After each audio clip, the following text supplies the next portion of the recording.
नमस्कार, मी स्नेहल किचन वर्ल्डमध्ये तुम्हा सर्वांचं खूप खूप स्वागत करते। नमस्कार यूट्यूब फॅमिली, कशा आहात तुम्ही सर्व? आशा करते तुम्ही सर्व स्वस्त आणि मस्त असणार आहात। तर आज या ठिकाणी तुम्ही पाहू शकता फ्रेंड्स, आपण आज पनीर पुलावची रेसिपी तयार केलेली आहे। तर अगदी आपण लग्न समारंभामध्ये किंवा बर्थडे पार्टीमध्ये किंवा घरी जर कोणतीही किटी पार्टी असेल छोटीशी किंवा जर कोणतं घरगुती कार्यक्रम असेल तर नक्की अशा पद्धतीचं घरगुती साहित्यामध्ये पनीर पुलाव तुम्ही अगदी इझिली घरच्या साहित्यात तयार करू शकता आणि अगदी छान मोकळा सुटसुटीत दाणेदार जसा आपण बाहेर आचारी लोक करतात तशा पद्धतीचा हा पनीर पुलाव या ठिकाणी तयार झालेला आहे। आणि खूप सगळ्या टिप्स सोबत ही रेसिपी मी तुमच्यासोबत शेअर केलेली आहे। तर अशा प्रकारचा पनीर पुलाव जर तुम्हालाही बनवायचा असेल तर त्यासाठी तुम्ही हा रेसिपी किंवा हे व्हिडिओ शेवटपर्यंत नक्की पहा। आणि रेसिपी तुम्हाला आवडली असेल तर रेसिपीला लाईक करा आणि चॅनलवरती नवीन असाल तर सर्व ताईंना विनंती आहे नक्की चॅनलला सबस्क्राईब करा। आणि चला तर अधिक वेळ न करता आता आपण रेसिपीला सुरुवात करूयात। 1 कप या ठिकाणी लॉंग ग्रेन बासमती राईस घेतलेला आहे। तर आता हा जो 1 कप बासमती राईस घेतलेला आहे तर हा तांदूळ आपण स्वच्छ करून घेतलेला आहे आणि आता आपण याला धुवून घेणार आहोत। याला अशा पद्धतीने आता आपण एकदा पाणी घालून घेतलेले आहे। आता हे पाणी काढून घेऊया।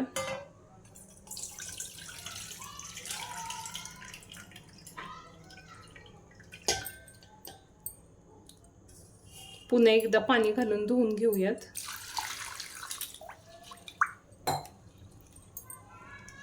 याला 2 पाण्यानं आपण असं व्यवस्थित धुवून घेणार आहोत। याला तर 2 पाण्यानं स्वच्छ धुवून घेतलेले आपण। यामध्ये 1 ग्लास पाणी घालून घेऊयात आणि याला आपण आता 15 ते 20 मिनिटं असंच तांदूळ आपण थोडेसे भिजत ठेवणार आहोत। यामुळे भात आपला मोकळा सुटसुटीत होण्यास मदत होते। तर आपण याला 15 ते 20 मिनिटं असंच भिजत ठेवणार आहोत तांदूळ। आता या ठिकाणी एक मिक्सरचं भांडं घेतलेलं आहे। आपला तांदूळ भिजत आहे तोपर्यंत आपण मिक्सरच्या भांड्यामध्ये 1 इंच आलं कट करून घेतलेले ते घालून घेऊयात। तसंच यामध्ये 7 ते 8 लसूण पाकळ्या, लसूण सोलून घेतलेले लसूण पाकळ्या घालून घेऊयात। पुदिन्याची पानं घेतलेली आहेत या ठिकाणी। यामुळे काय होतं, आपण जो पनीर पुलाव करणार आहोत त्याला छान स्वाद येण्यास मदत होते। तर या ठिकाणी एक 10-12 पुदिन्याची पानं फ्रेश आहेत या ठिकाणी धुवून स्वच्छ करून नीट करून घेतलेले। तर आता आपण हे मिक्सरला बारीक करून घेऊयात। अशा प्रकारे हे मिक्सरमध्ये आता आपण आलं, पुदिना आणि लसूण वगैरे ग्राइंड करून घेतलेले आहे या ठिकाणी। आता या ठिकाणी आपण पनीर पुलाव तयार करण्यासाठी एक कढई घेतलेली आहे। तर कढईमध्ये आता कढई गरम झालेली आहे, आपण त्यामध्ये तूप घालून घेऊयात। हवा असेल तर तुम्ही तेल सुद्धा वापरू शकता, पण तुपाची टेस्ट चांगली लागते पुलावमध्ये। तर आपण या ठिकाणी 2 चमचे तूप घालून घेतलेला आहे। आता या तुपामध्ये आपण सर्वप्रथम काजू घेतलेले आहेत। तर 8 ते 10 काजूच्या पाकळ्या आहेत, म्हणजे काजू असे डिवाइड करून घेतलेले तुकडे करून। तर आता आपण हे काजूचे जे तुकडे आहेत 2 भाग करून घेतलेले। तर काजू आता आपण तळून घेऊयात आधी। सोनेरी रंग येईपर्यंत काजू आपल्याला तळून घ्यायचे आहेत। आता काजू आपण या ठिकाणी काढून घेऊयात। छान सोनेरी रंगावर असे तळून घेतलेले आहेत काजू। ठिकाणी पनीर घेतलेले आहे। पनीर या ठिकाणी 130 ग्रॅम पनीर आहे। तर पनीर हे असं क्यूबमध्ये कट करून घेतलेले आहे मी। तर आता अशा पद्धतीनं पनीर आपण यामध्ये घालून घेऊया। एका बाजूने गोल्डन असा कलर आलेला आहे तुम्ही पाहू शकता। आता दुसऱ्या बाजूने थोडासा गोल्डन कलर येईपर्यंत आपण दोन्ही बाजूने याला छान शेकून घेऊया किंवा तळून घेऊया। दोन्ही बाजूने याला छान असं गोल्डन होईपर्यंत असंच थोडंसं हलवून आपण आता पसवून घेऊया याला। या ठिकाणी गॅस बारीक नाही करायचा, या स्टेजला गॅस मिडियम ठेवायचा आहे पनीर तळत असताना। कमी जर फ्लेम असेल तर मग असं कटिंग होतं पनीर। तर मोठ्या फ्लेमवरतीच आपल्याला हे तळून घ्यायचं आहे। आता दोन्ही बाजूनं पनीर छान फ्राय करून झालेलं आहे. गॅस आता मी बारीक केलेला आहे सध्या. आणि आता हे काढून घेते पनीर. अशा पद्धतीनं गोल्डन रंगावर आपण हे तळून घ्यायचं आहे. तर आता दोन्ही बाजूनं छान पचलेलं आहे पनीर. तर आता आपण हे काढून घेतलेलं आहे. या ठिकाणी तुम्ही पाहू शकता. आता या ठिकाणी आपण आता जिरं घालूया अर्धा चमचा यामध्ये. या ठिकाणी 2 तमालपत्र घालून घेऊयात यामध्ये. अजून खडे मसाले आपण घालणार आहोत यामध्ये काही. तर या ठिकाणी काळी मिरी घेतलेली आहे. तर या ठिकाणी 5 ते 6 काळी मिरी घालून घेणार आहोत आपण. या ठिकाणी आपण 4 हिरवी वेलची घातलेल्या आहेत यामध्ये. या ठिकाणी 1 इंच दालचिनी घालून घेणार आहोत आपण. खडे मसाले यामध्ये घालायचे आहे. त्यामुळे काय होतं, आपला जो पुलाव आहे तो छान टेस्टी लागतो. यामध्ये 1 स्टार फूल आहे, ते पण घालून घेऊयात. खडे मसाले जे आहे यामुळे आपलं टेस्ट छान लागते. तर यामध्ये आता 5 ते 6 लवंगा आहेत, ते घालून घेतलेले आहेत. 5 आहेत. तर अशा पद्धतीने इतके खडे मसाले आपण घातलेले आहेत. आता यामध्ये 1 कांदा चिरून घेतलेला आहे उभा पातळ असा, तर तो पण यामध्ये घालून घेऊयात. छान सोनेरी रंगावर परतलं गेलेलं आहे. आपण यामध्ये 2 ते 3 हिरव्या मिरच्या घातलेल्या आहेत. तुम्हाला हवा असेल तर घालू शकता, स्किप केलं तरी चालू शकेल. पण भातामध्ये टेस्ट चांगली लागते याची पुलाव करत असताना. यामध्ये 2 ते 3 हिरव्या मिरच्या घातलेल्या आहेत.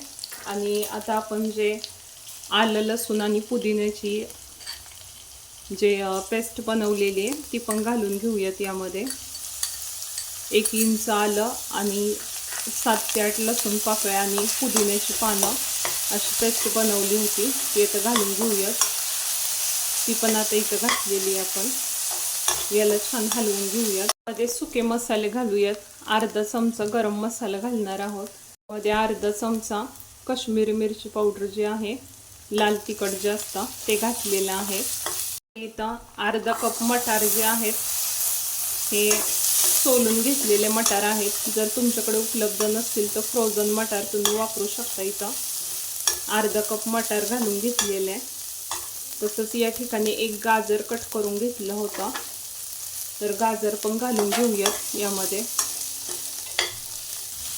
मटार आणि गाजर जे आहे ते व्यवस्थित आपल्याला थोडंसं पचवून घ्यायचं आहे. आपला तांदूळ घेतलेले या ठिकाणी तांदळामधलं पाणी काढून घेतलेलं आहे. 20 मिनिटच तांदूळ भिजवून घेतलेले आहेत. आता हे तांदूळ आपण घालून घेऊयात यामध्ये. आपल्या भाज्या व्यवस्थित आता फ्राय झालेल्या आहेत, पचलेल्या आहेत. तर या ठिकाणी हलक्या हाताने आपल्याला तांदूळ यामध्ये मिक्स करून घेऊयात. हलवून घेऊया याला व्यवस्थित. आता या ठिकाणी तांदूळ व्यवस्थित आपण हलवून घ्यायचा आहे हलक्या हातानं. आता या ठिकाणी तांदूळ आपण हलवून घेतलेला आहे. आता यामध्ये पाणी घालून घेणार आहोत. 1 कप पाणी घातलेलं आहे. अजून 1 कप पाणी आपण घालून घेणार आहोत. तर असं 2 कप पाणी आपण यासाठी घालायचे, कारण आपण तांदूळ भिजवून घेतलेलं आहे, त्यामुळे जास्त पाणी लागत नाही. आणि हेच जर भात तुम्ही कुकरमध्ये करणार असाल तर 1 कपसाठी तुम्हाला 1 वाटी असेल तर त्यासाठी 1.5 वाटी पाणी लागू शकता. किंवा 1 कप जर असेल तांदूळ तर त्यासाठी 1.5 कप प्रमाण योग्य आहे पाण्याचं. या ठिकाणी आता 1 टेबलस्पून मीठ चवीनुसार घालून घेऊया. आपण कढईमध्ये पुलाव बनवलेला आहे, त्यामुळे आपण दुप्पट पाणी घेतलेलं आहे. 1 कप तांदूळ होते, तर ज्या कपनं किंवा वाटीनं घेतलेले तर दुप्पट पाणी घ्यायचं आहे. 1 कपासाठी आपण 2 कप पाण्याचं प्रमाण घेतलेलं आहे. आणि पाणी गरम करून घालायचं आहे. उकळलेलं पाणी घातलेलं आहे, थंड पाणी घालायचं नाही आपल्याला. तर आता आपण यामध्ये अर्ध लिंबू घेतलेले आहे, तर लिंबाचा रस घालून घ्यायचा आहे. लिंबाचा रस काढून देखील तुम्ही घालू शकता. या ठिकाणी मी लिंबू घेऊन असंच पिळून घेतलं, त्यातल्या बिया वगैरे काढून. आता तुम्ही पाहू शकता आपला पुलाव जो आहे त्याला उकळी यायला लागलेली आहे. आपण यामध्ये थोडीशी या स्टेजला कोथिंबीर घालून घेऊयात. आता या ठिकाणी गॅस कमी करूया, गॅसची फ्लेम. आणि यावरती थोडंसं झाकण ठेवून याला शिजू देऊयात. आता 5 ते 7 मिनटं झालेली आहे. यातलं पाणी आता व्यवस्थित संपलेलं आहे बऱ्यापैकी. आपला भात व्यवस्थित आता शिजलेला आहे पुलाव या ठिकाणी. आता या स्टेजला तुम्ही पाहू शकता जास्त हे आपल्याला ओव्हर कुक नाही करायचं याला. तर या ठिकाणी आता आपला पुलाव तयार झालेला आहे. थोडा शिजायचं बाकी आहे आता आपलं. तोपर्यंत आपण आता यामध्ये काजू घालून घेऊयात. यामध्ये पनीर पण घालून घेऊया फ्राय केलेला या स्टेजला.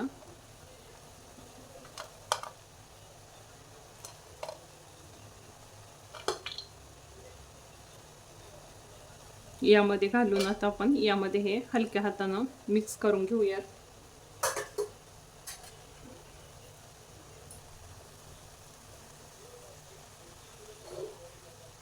तुम्ही पाहू शकता पुलाव छान मोकळा झालेला आहे सुटसुटीत. याला आता आपण 5 मिनिटं झाकण ठेवून होऊ देऊयात.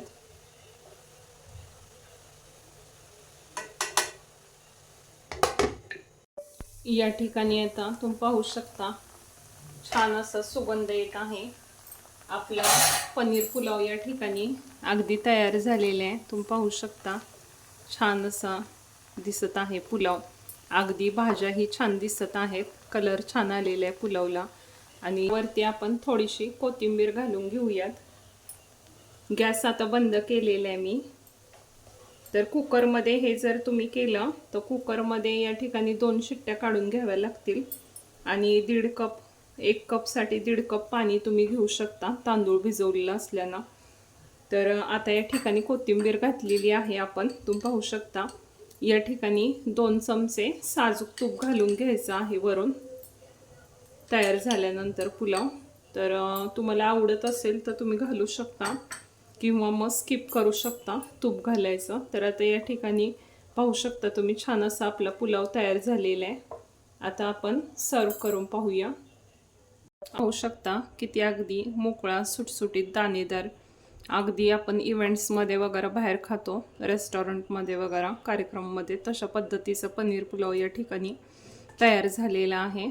तर यासोबत तुम्ही पावभाजी सोबत याचा आनंद घेऊ शकता किंवा मग यासोबत तुम्ही रायता करू शकता, बुंदी रायता. याची रेसिपी आपल्याकडे आहे बुंदी रायताची चॅनलवरती तुम्ही ती पाहू शकता. पावभाजीची रेसिपी देखील अपलोड केलेली आहे चॅनलवरती, ती देखील तुम्ही पाहू शकता. आणि मी डिस्क्रिप्शनमध्ये अपलोड करेन पावभाजीची रेसिपी. तुम्ही पाहू शकता किती छान मोकळा सुटसुटीत असा आपला हा राईस तयार झालेला आहे. अगदी सुंदर असा पनीर पुलाव या ठिकाणी झालेला आहे. व्हेजिटेबल्स देखील तितकंच सुंदर दिसत आहे आणि पाण्याचं प्रमाण देखील अचूक झालेलं आहे. पाहू शकता तुम्ही. तर या ठिकाणी फ्रेंड्स आपण आता पनीर पुलाव जो आहे तो सर्व केलेला आहे. आणि तुम्ही पाहू शकता सोबत याच्या सलाड ठेवलेलं आहे. आणि या ठिकाणी दही घेतलेलं आहे. जर तुम्हाला हवं असेल तर बुंदी रायता वगैरे तुम्ही यासोबत ट्राय करू शकता किंवा पावभाजी देखील तयार करू शकता. पावभाजीची रेसिपी आपल्या चॅनलवरती ऑलरेडी अपलोड केलेली आहे मी. तर ती तुम्ही पाहू शकता. तुम्ही पाहू शकता किती छान मोकळा सुटसुटीत दाणेदार असा या ठिकाणी आपला पनीर पुलाव तयार झालेला आहे. तर रेसिपी आवडली असेल तर रेसिपीला लाईक करा, चॅनलला सबस्क्राईब करा. आता भेटूयात पुन्हा एका सुंदर अशा नवीन अशा रेसिपीसोबत. तोपर्यंत सगळे खात राहा, मस्त राहा. या ठिकाणी मी घेते तुमचा निरोप. सर्वांना बाय बाय. आणि व्हिडिओ पाहिल्याबाबत सर्वांचे पुन्हा एकदा खूप खूप धन्यवाद.